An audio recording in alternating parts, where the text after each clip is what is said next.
I think probably Tesla will be the most valuable company in the world.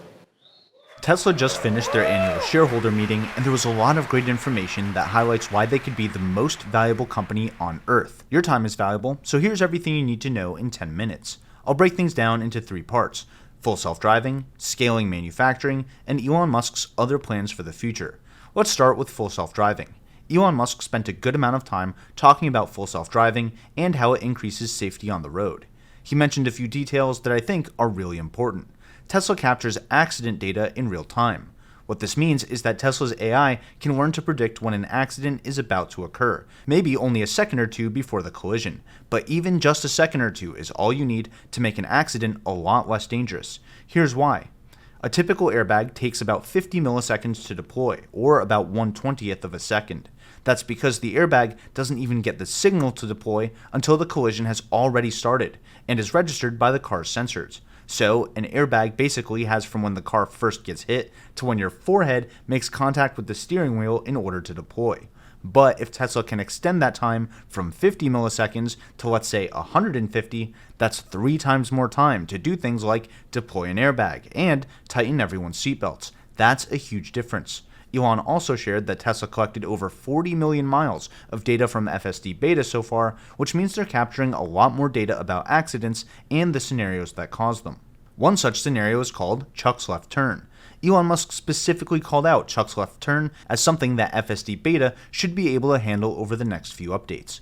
Chuck's left turn is basically an unprotected left turn into a 6-lane divided highway. That means the car has to cross a 3-lane road and a wide median in order to get into the left lane of another 3-lane road. There are lots of challenges to Chuck's left turn, like having a limited view in both directions thanks to trees and fences, not having a stoplight to give you a window to make the turn, having to enter the second road from the fast lane since that's the leftmost lane, and dealing with cars sitting in the gap of the median trying to make the opposite turn while you're making yours. While Tesla's FSD hasn't perfected this turn just yet, it does have around a 90% success rate. We're going to solve Chuck's turn. Yes, 100%. Even though this exact scenario is pretty rare, the pieces that it's made up of are pretty common. So the 40 million miles of FSD data that Tesla has collected so far will help them refine what the car anticipates and how it reacts to each stage of this turn, from the first stop sign, to inching forward to see oncoming traffic, to stopping at an angle in the median, and ultimately completing the turn. When it comes to training an AI to drive a car on real roads, the devil is always in the details, so it's great to see that Elon is focused on specific hard edge cases that FSD needs to be able to solve.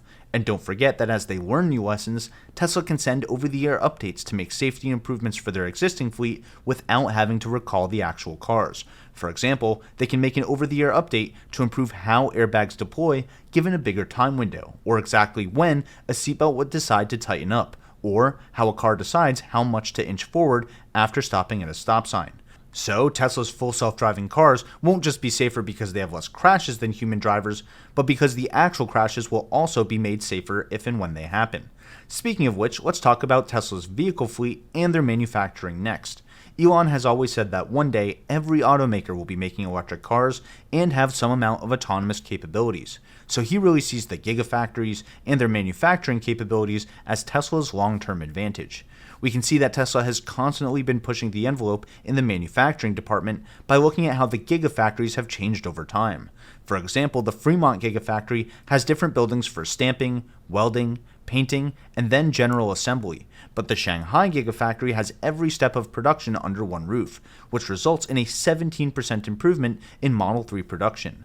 Another thing that's driving improvements in Tesla's production, safety, reliability, and efficiency is how aggressive they are in simplifying the vehicle structure.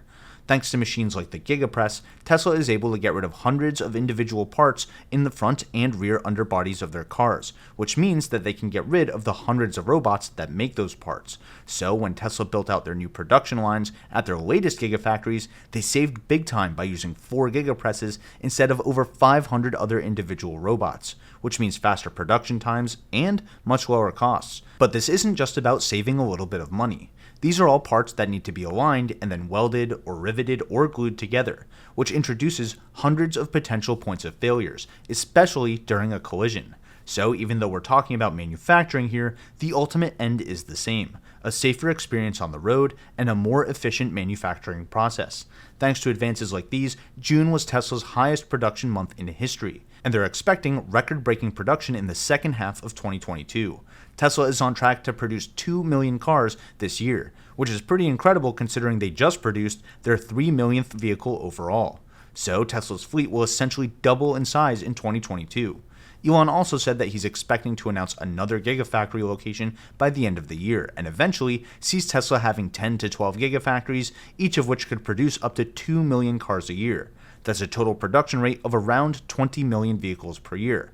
Remember, every Tesla on the road contributes data that can be used to further refine the self-driving AI. So the faster Tesla can produce their cars, the further they can extend their lead in autonomy, not just manufacturing.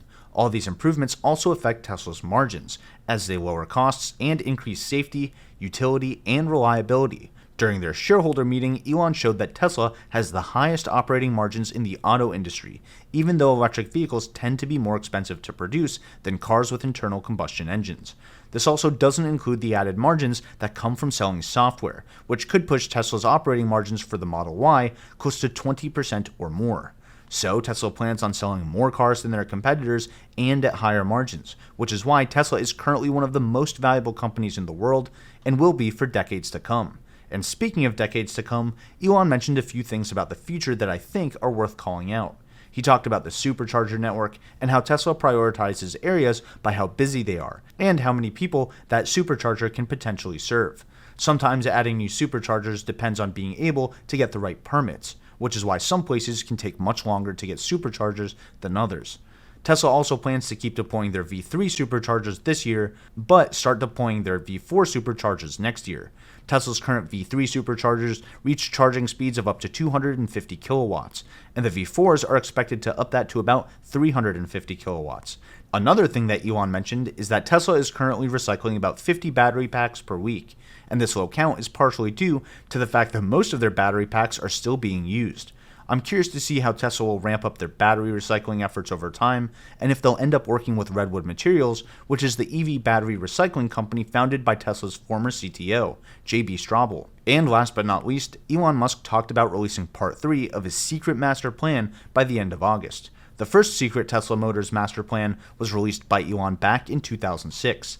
That plan really focused on building the Roadster, using that money to build the more affordable Model X and S, and using that money to build the even more affordable Model 3 and now the Model Y.